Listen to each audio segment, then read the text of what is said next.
Untuk memulai proses belajar kita pada hari ini, sebenarnya kita berdoa itu dipimpin oleh Bunga. Silakan Bunga.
Alhamdulillah kita hari ini sudah berdoa. Semoga nanti apa yang kita inginkan dan kita harapkan dalam proses belajar ini dapat bermanfaat dalam kehidupan sehari-hari, dan pada Tuhan Yang Maha Esa juga kita bisa bagaimana jalankan perintahnya dan sesuai dengan larangannya.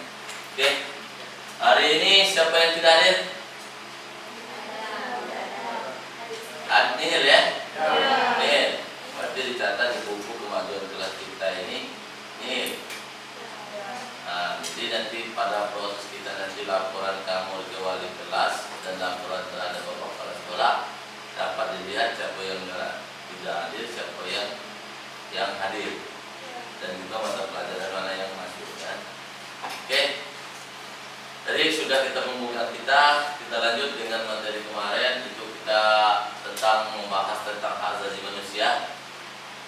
Pada saat ini kita belajar untuk judul kita pada hari ini, perlindungan dan penegakan hukum di Indonesia.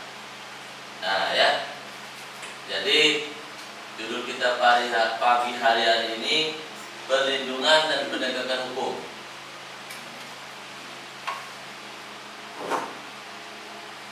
Oke, untuk itu kita mulai. Di sini ada tujuan kita. Kompetensi dasar dan tujuan adalah mengevaluasi praktek perlindungan dan penegakan hukum dalam masyarakat untuk menjamin keadilan dan kedamaian. Tujuan menganalisis hakikat perlindungan penegakan hukum, menganalisis peranan lembaga hukum dan menjamin keadilan dan kedamaian. Yang ketiga, mengidentifikasi dinamika pelanggaran hukum. Sebelum kita masuk materi, Pak Hasan mau tanya dulu. Ya, Reni, bagaimanakah kalau tidak ada hukum di negara kita? Jika hukum tidak ada, maka kehidupan sosial akan menemui kekacauan dan menimbulkan konflik-konflik yang akan merugikan banyak orang. Ya, berarti dalam kehidupan kita, kalau tidak ada hukum, terjadinya konflik-konflik atau kekacauan yang ada, terjadinya pengambilan hak-hak orang lain. Aplaus untuk Reni. Oke, itu bagus ya. Jadi di situ. Jadi jalan kita berarti kalau tidak ada hukum. Jadi kita belajar tentang perlindungan hukum dan penegakan hukum yang ada di Indonesia. Ya. Oke. Kita lanjut. Nah, di sini ada gambar. Di sini ada gambar. Tadi ada gambar hakim. Ada yang melanggar peraturan lalu lintas. Ya. Ada lagi itu tentang negara, penerapan yang ada di Indonesia. Hukum penerapan yang ada di Indonesia. Anda bayangkan, tadi ada pertanyaan Pak Hasan tuh, Anda bayangkan di dalam lalu lintas itu tidak ada hukum. Banyaknya kekacauan, lalu lintas amburadul, jadi banyak anak yang namanya kecelakaan di situ, kecelakaan, ya. Nah, ada di situ. Ada pengambilan jalur yang tidak sesuai dengan yang kita harapkan di lalu lintas. Di tempat bis juga itu ada tempat lewat yang lain, jalur bis itu diambil, itu, ya. Nah, ada contoh lagi yang bisa mencontohkan? Sri, apa itu kalau pelanggaran hukum? Contoh pelanggaran hukum? Pembunuhan, kekerasan, mengedarkan obat terlarang, melakukan tindakan pidana seperti mencuri, merampok, dan menipu. Iya, bagus. Kurang Sri. Berarti di situ di sudut lain kan kalian paham tentang penanganan yang namanya itu pelanggaran hukum. Tadi dicontohkan tadi kalau Pak Hasan, di sini saya lihatkan tentang peraturan lalu lintas. Tadi Sri juga saya tanya tentang apa? Pembunuhan, contoh kriminal, ya. Apalagi kekerasan, kekerasan misalnya dalam rumah tangga boleh, kekerasan dalam sekolah boleh. Yang kemarin itu kita membuat tim di sekolah itu tentang bullying dan perundungan. Nah, ya. Bullying tentang perundungan juga itu termasukkan, ya. Itu salah satunya itu adalah suatu itu kita bahas di sekolah ini karena masih sekarang ini lagi viral yang namanya bullying dan perundungan. Berarti banyak-banyak yang di sekolah ini banyak-banyak istilahnya itu berhati-hati dalam berperilaku dan juga selalu mentaati peraturan dari sekolah, dan juga jangan sampai kita mencemoohkan kawan satu sama lain, baik itu tingkat ekonomi maupun kita dalam intelektual kepintaran. Ada yang bodoh, ada, cuman ada yang malas, cuma yang di sekolah ini ada. Nah, kalau bodoh itu nggak ada, cuman malas.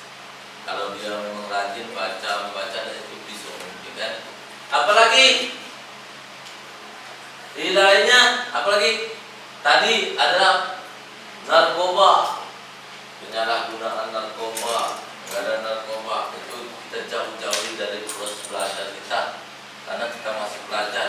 Apalagi kita mau mencoba-coba atau mau yang namanya memakai, jangan, ya. Itu berbahaya, hukumannya itu sesuai dengan aturan undang-undang yang berlaku di Indonesia, ya. Karena kenapa? Perang sama narkoba. Nah, ini sudah masuk ini di kalangan pelajar. Berapa persen kemarin itu di pelajar? Kita tingkatkan Indonesia adalah kelima. Berarti sudah masuk dalam belajar ini, dalam pelajar peserta didik di sekolah-sekolah itu narkoba itu sudah masuk. Ada yang memakai dan coba-coba, jangan. Nah, jauh-jauh dari kita. Sebab kenapa? Itu bakal akan merusak kehidupan kita, ya. Itu contohnya itu sudah bagus dibilang sendiri tadi, ya. Kalau saya Pak Hasan sendiri, kenapa? Itu saya contohkan di sini lalu lintas supaya saya nanti ada mungkin siswa yang mencontohkan yang lain, kan? Seperti itu. Jadi lalu lintas sudah tahu berarti ya maksudnya. Oke, kita lanjut. Next. Perlindungan dan penegakan hukum. Hakikat perlindungan dan penegakan hukum. Ini ada yang namanya spesialnya untuk kita pelajari nanti. Oke, satu. Perlindungan dan hukum menurut Andi Hamzah, perlindungan hukum dimaknai sebagai daya upaya yang dilakukan secara sadar oleh setiap orang maupun lembaga pemerintah dan swasta yang bertujuan mengusahakan pengamanan dan pengusahaan dan pemenuhan kesejahteraan hidup sesuai dengan hak-hak asasi manusia yang ada. Makna tersebut tidak terlepas dari fungsi hukum itu sendiri, yaitu untuk melindungi. Silakan Muhammad baca. Selanjutnya mengartikan perlindungan hukum sebagai segala upaya pemerintahan untuk menjamin adanya kepastian hukum serta memberi perlindungan kepada warganya agar hak-haknya sebagai seorang warga negara tidak dilanggar. Dan bagi pelanggarnya dapat dikenakan sanksi sesuai peraturan yang berlaku. Nah, jadi itu menurut Hamzah dan Simanjuntak. Yang dibacakan oleh si Bunga tadi adalah Simanjuntak. Berarti disinilah yang namanya pengertian hukum, tapi itu banyak menurut para ahli yang lainnya untuk perlindungan hukum pengertiannya. Benar tadi segala upaya pemerintah menjamin adanya kepastian hukum dalam setiap masyarakat. Dalam setiap masyarakat itu ada kepastian hukum. Apabila hak kita dilanggar atau diambil, itu ada hukum sanksinya yang akan dikenakan oleh sesuatu peraturan undang-undang. Itu ya. Oke, lanjut ya. Unsur perlindungan hukum, adanya jaminan kepastian hukum. Apalagi Tiara? Nomor 2, berkaitan dengan hak-hak warga negara. 3, Adanya sanksi untuk bagi pelanggar. 4. Adanya perlindungan dari pemerintah. Nah, ini adalah struktur. Adanya jaminan kepastian hukum. Setiap kita ada kepastian hukum. Contohnya sekarang ini lagi viral itu kemarin Verdi Sambo. Itu walaupun dia bintang 2 jenderal, tetap kalau memang dia bersalah, karena dia kemarin itu ada yang otak pembunuhan dan juga pembunuhan itu adalah mengambil dari hak orang lain untuk hidup, ya, untuk hidup itu adalah hak kita. Bahwasanya tidak ada derajat seperti itu. Contohnya tidak ada yang berpangkat A, tidak boleh, tidak ada. Pokoknya di hadapan hukum itu sama, tidak ada perbedaan. Mau yang berpangkat, mau kaya, mau miskin, pokoknya itu adanya jaminan kepastian hukum. Tidak ada yang berbeda. Berkaitan dengan hak-hak warga negara, hak untuk hidup, beraktivitas, pendidikan dan sebagainya. Ya. Yang ketiga, adanya sanksi hukum bagi pelanggar aturan. Sanksinya apa? Kemarin itu sudah ada dimasukkan dalam suatu tahanan sesuai dengan undang-undang yang berlaku di Indonesia. Ya, adanya perlindungan dari pemerintah.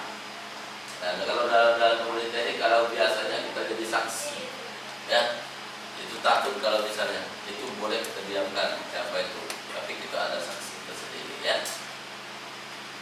Oke, perlindungan hukum terhadap konsumen. Itu dalam konsumen pembuatan, ya. Kalau kita misalnya dalam pembuatan film atau sesuatu yang hal yang kita inginkan, ada yang mobil atau sebagainya, itu digunakan. Yang satu, perlindungan hukum terhadap konsumen diatur dalam Undang-Undang RI Nomor 8 Tahun 1999 tentang perlindungan konsumen. Ya. Yang kedua nih, baca nih. Perlindungan hukum di Indonesia diberikan juga kepada hak atas kekayaan intelektual hakim yang meliputi hak cipta atas kekayaan industri. Yang ketiga, Pengaturan mengenai hak atas kekayaan intelektual tersebut dituangkan dalam sejumlah peraturan perundang-undangan. di sini kelihatan tak warna-warni situ? 1. Undang-Undang Nomor 15 Tahun 2003 tentang merek. Nah, kalau kita membuat TV itu namanya Komring Berjaya. Nah, misalnya ada merek, misalnya kita ditiru orang lain karena sudah merek kita. Itu diatur oleh Undang-Undang Nomor 15 Tahun 2003, ya. 2001. Nah, lihat ya. Undang-Undang Nomor 28 Tahun 2014 tentang hak cipta. Undang-Undang Nomor 29 Tahun 2000 tentang perlindungan prioritas tanam. Undang-Undang Nomor 13 Tahun 2016 tentang paten. Hak paten. Nah, itu undang-undang yang mengatur tentang hak terhadap konsumen, ya. Selanjutnya, apa fungsi hakim? Di situ hukum dalam secara efektif menjalankan fungsinya. Nah, itu ya, kepalanya ada. Ikuti. Itu hakim. Itu adalah pemutusan atau menuntut suatu perkara yang diadili. Hukum dapat secara efektif menjalankan fungsi untuk melindungi kepentingan manusia apabila ditegakkan. Dengan kata lain, perlindungan hukum dapat terwujud apabila proses penegakan hukum dilaksanakan. Proses penegakan hukum merupakan salah satu upaya untuk menjadi hukum sebagai pedoman dalam setiap perilaku masyarakat maupun aparat atau lembaga penegak hukum. Penegak hukum merupakan syarat terwujudnya perlindungan hukum. Penegakan hukum merupakan syarat terwujudnya perlindungan hukum. Lanjut. Perlindungan dan penegakan hukum sangat penting dilakukan dan dapat terwujud hal-hal sebagai berikut. Tegaknya supremasi hukum, hukum yang mutlak, ada kepastian, tegaknya keadilan. Yang ketiga, mewujudkan perdamaian. Nah, berarti tegaknya keadilan. Siapapun di antara kalian yang melanggar, di situ walaupun berpangkat itu tadi bahasa contohkan, tetap tegaknya suatu keadilan. Yang ketiga, mewujudkan perdamaian. Tentram di masyarakat, tidak adanya kegaduhan, tidak adanya yang namanya bentrokan, saling tolong menolong, toleransi dalam kehidupan, karena kita adalah pedoman kita adalah hukum. Jadi ada hak orang lain yang diambil, pencurian, sekarang banyak pencurian, perampokan, dan juga berhati-hati, di jalan juga berhati-hati. Ada di kemarin itu kejadian kita di dusun ceritanya itu ada yang namanya perampokan, yang kedua adanya banyak yang maling. Karena kenapa? Itu musim krisis dalam kehidupan kita sekarang ya. Faktor-faktor keberhasilan proses perlindungan dan penegakan hukum menurut Sujono Sukanto. Hukumnya, penegakan hukum, masyarakat, sarana dan fasilitas, dan kebudayaan. Hukumnya ada, penegakan hukumnya ada, masyarakatnya ada, sarana dan fasilitasnya memadai, dan kebudayaannya ada. Kebudayaan. Nanti di sini paham? Berarti faktor keberhasilan proses perlindungan hukum ada 5. Adanya hukumnya, adanya penegakan hukumnya, adanya masyarakat, adanya sarana, fasilitas, dan kebudayaan. Oke? Lanjut. Peranan lembaga penegak hukum. Pertama itu adalah polisi. Kepolisian Republik Indonesia. Karena saya ambil polisi itu yang terdekat di sekitar kita, di kecamatan.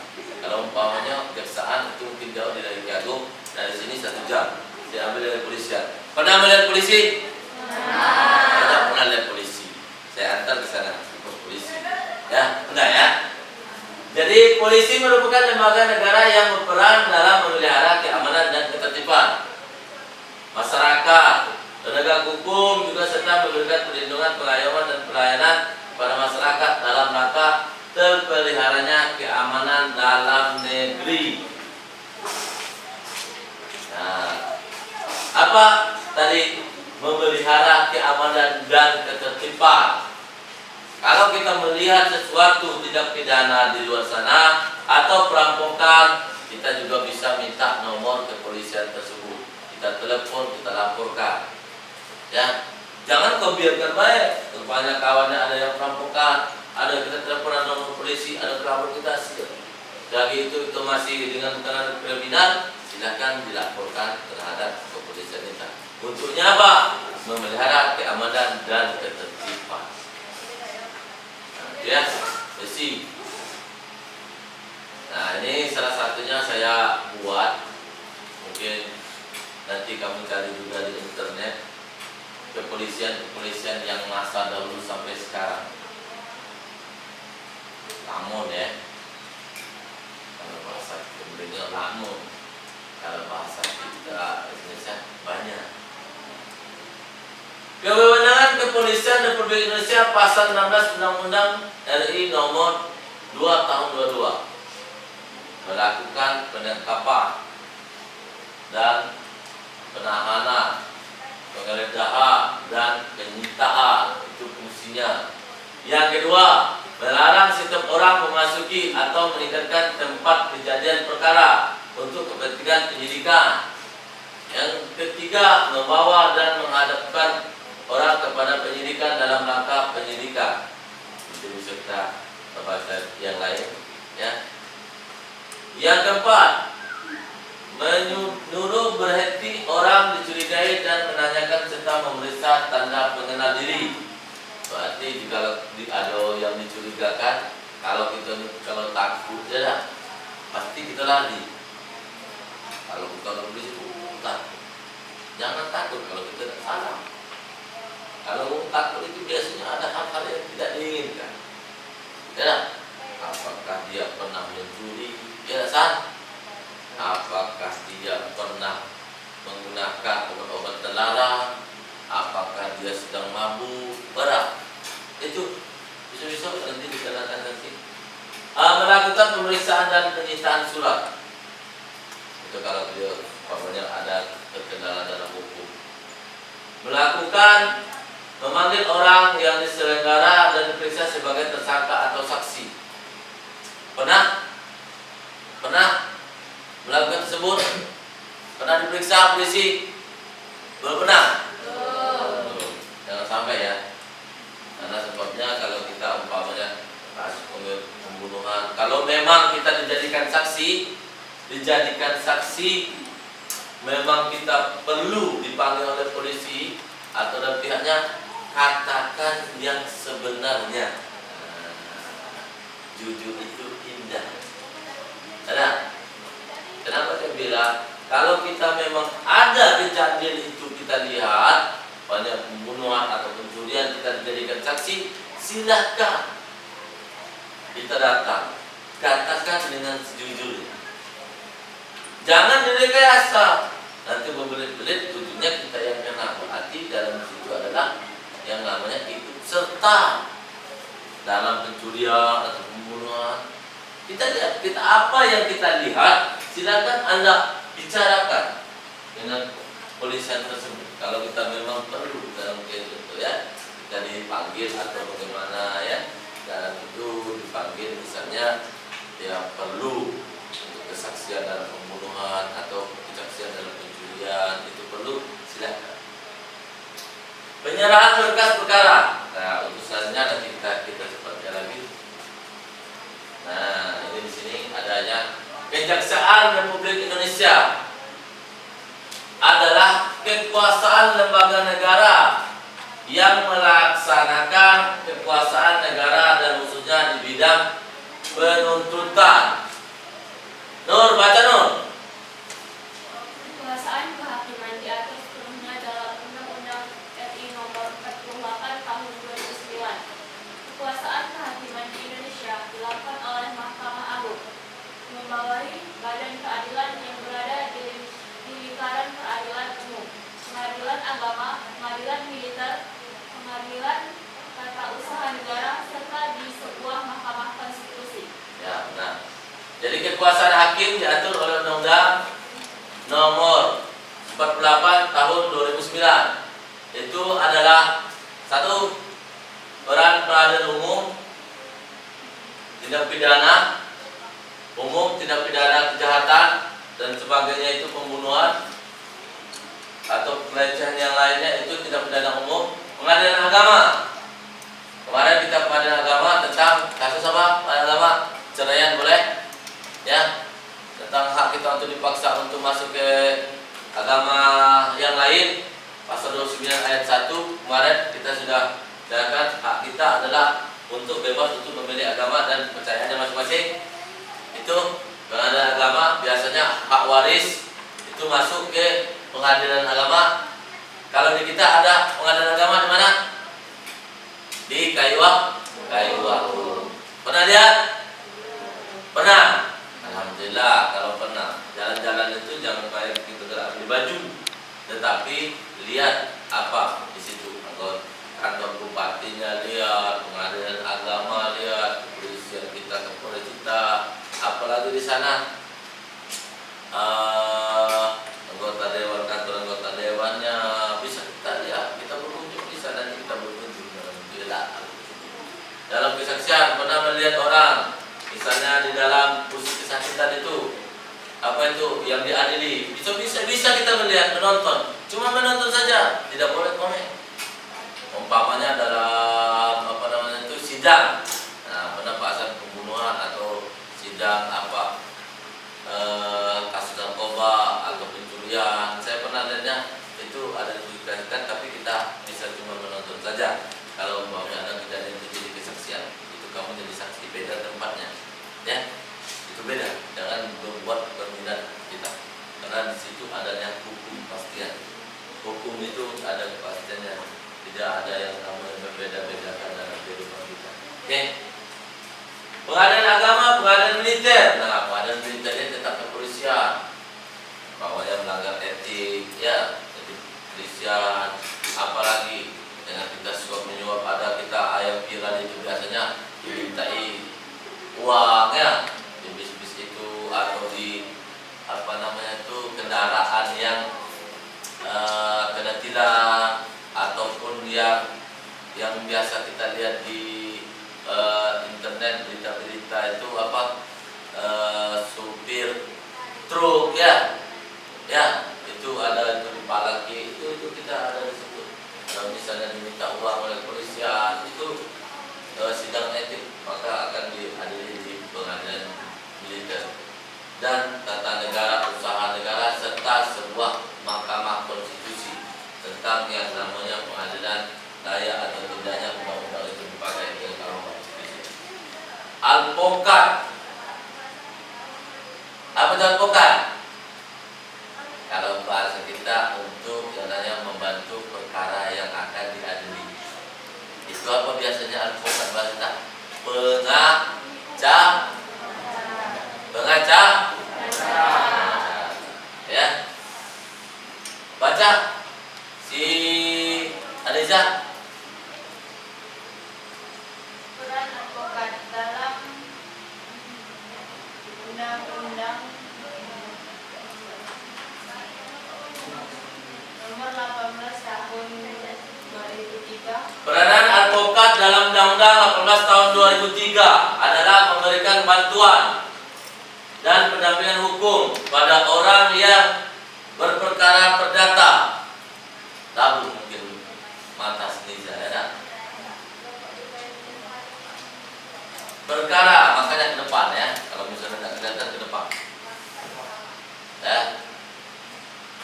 KPK. Nah, belum saya jelaskan. Ini biasanya dia mendampingi. Itu mendampingi perkara apa, jadi saksi atau bagaimana tersangka atau yang dilapori, itu untuk memberikan bantuan pendampingan hukum kalau dia tidak mengerti. Jadi pertanyaan, Pak, itu dibayar tidak? Dibayar tidak? Dibayar ya? Dibayar, Bapak dia mampu, misalnya ada. Itu dalam perlindungan hukum. Saya tidak tahu, ada yang mungkin, ada yang tidak, mungkin ada yang dibayar. Yang pastinya pasti dia dibayar, karena dalam kehidupan dia untuk penyusunan berkas atau pelapor mendampingi setiap itu ada yang namanya butuh dana tersebut. Ya dah? Oke. KPK. Apa itu KPK? Komisi Pemberantasan Korupsi. Coba kuat-kuat.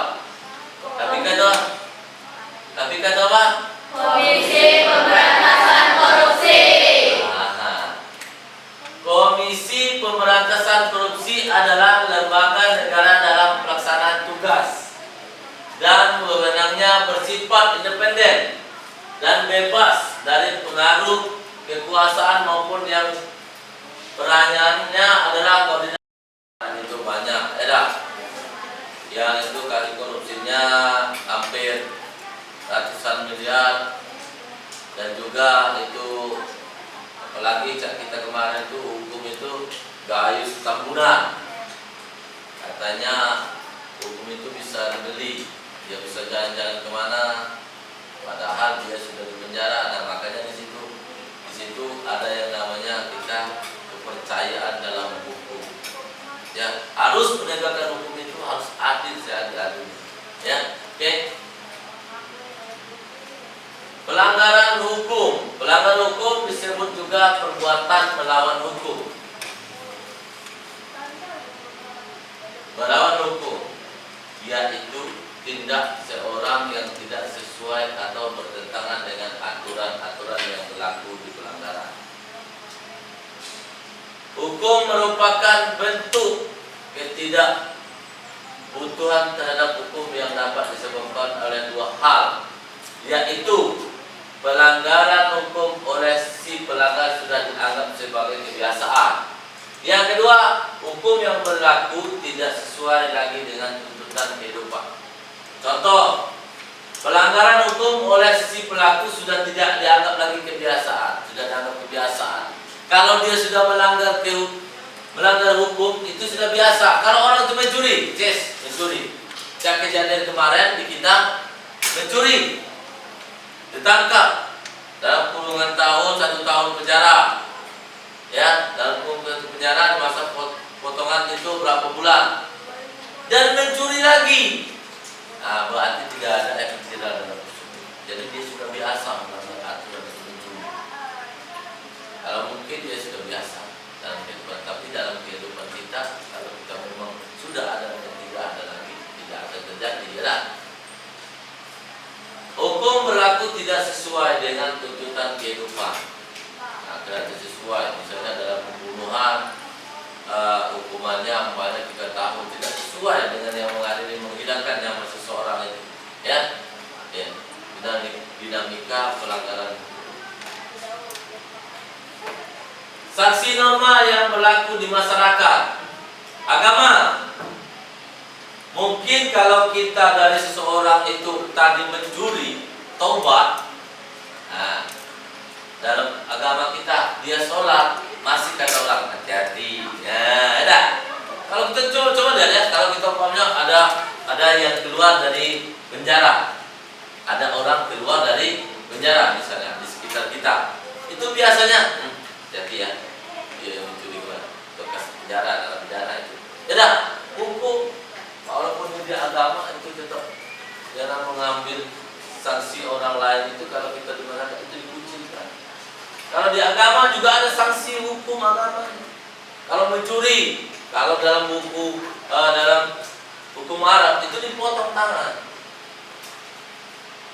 Ya, itu itu. Ataupun yang di Aceh Darussalam itu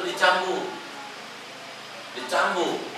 Ada kemarin dia permainannya dicambuk sesuai dengan aturan budaya mereka, ya, sopanan, ya, istilahan hukum yang berlaku. Baru kalau agama itu ada sanksinya, istilahan itu ada sanksinya, di sopanan ada itu sanksinya, di dalam hukum juga tidak ada. Nah, supaya kita aman dalam pencurian, ada di sini ada ronda. Bagaimana cara pencegahan supaya tidak ada maling? Ada mangtoha.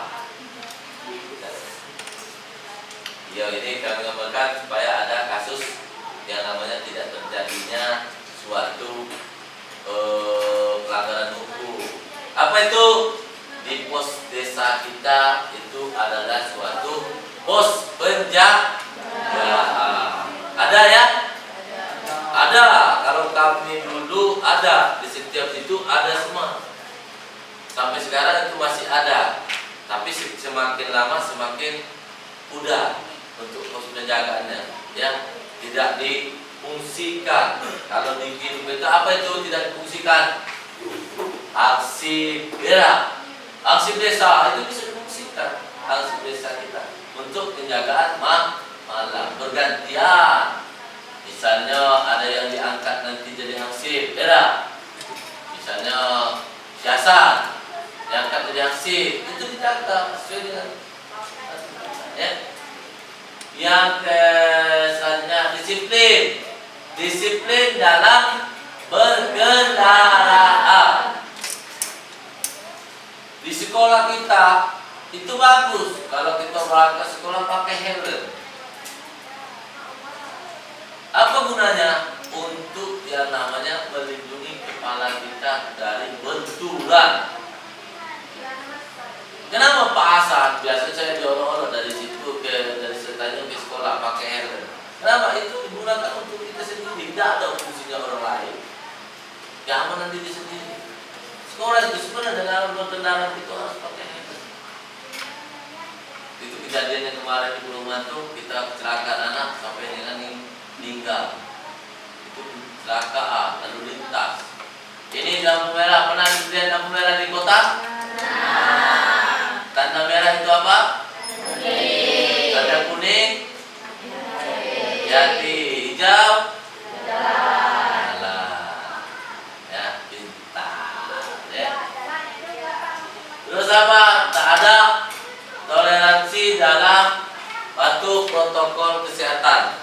Kalau kemarin itu protokol kesehatan kita ada tentang adanya COVID-19, ya, tentang COVID-19 digunakan, ya, itu, ya.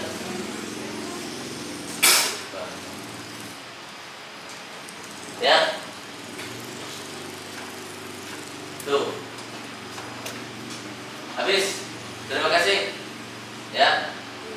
Mungkin ada yang ditanyakan, nanti silahkan ditanyakan, ya.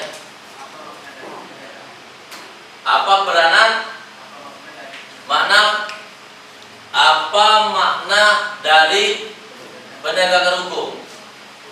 Ya bagus pertanyaannya.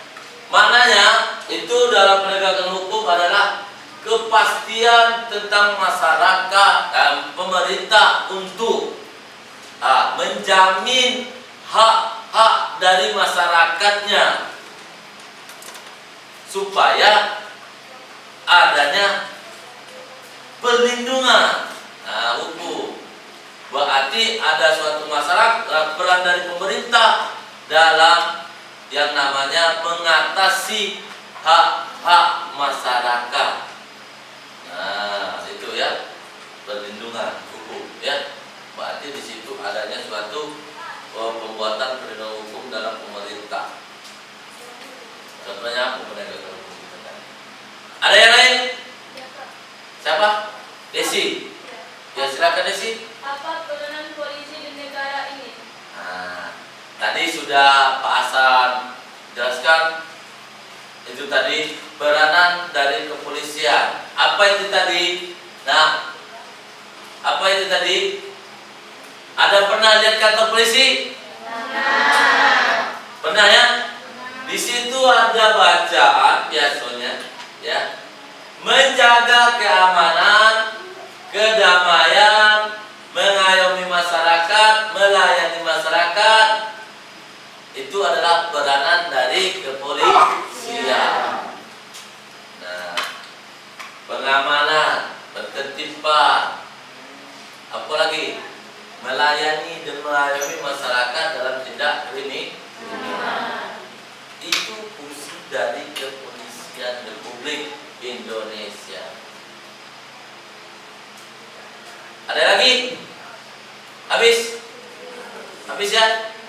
Nah, jadi ada beberapa pertanyaan dari mereka, dari kawan-kawanmu tadi tentang namanya penegakan hukum.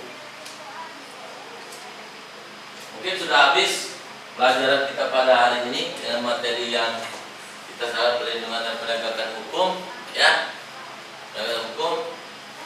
Untuk besok hari Rabu nanti kita berapa jumlahnya? 30 nanti dibuat kelompok 5, ada yang 6, ya, itu 5 kelompok untuk membahas soal-soal yang ada dibuat pada saat kita pertemuan tersebut hari Rabu. Nanti ada soal-soal tersebut pada hari Rabu, nanti kita buat kelompok dan membahas tentang soal-soal yang 5 tersebut. Dalam satu kelompok itu satu pertanyaan. Mungkin nanti dibahas bagaimana menganalisis tentang yang namanya tentang contoh kasus pelanggaran hukum. Nah, apa sih hukum? Kita perlu mengerti, ya, menganalisis pengertian hukum dan pelanggaran hukum. Itu nanti kita buat kelompok, ya. Di situ kita buat kelompok, nanti mungkin ada satu kelompok itu ada 5, ada yang 6, ya. Nanti. Oke, pelajaran kita sudah habis sampai di sini. Marilah kita tutup dengan mengucapkan hamdalah. Alhamdulillahirabbil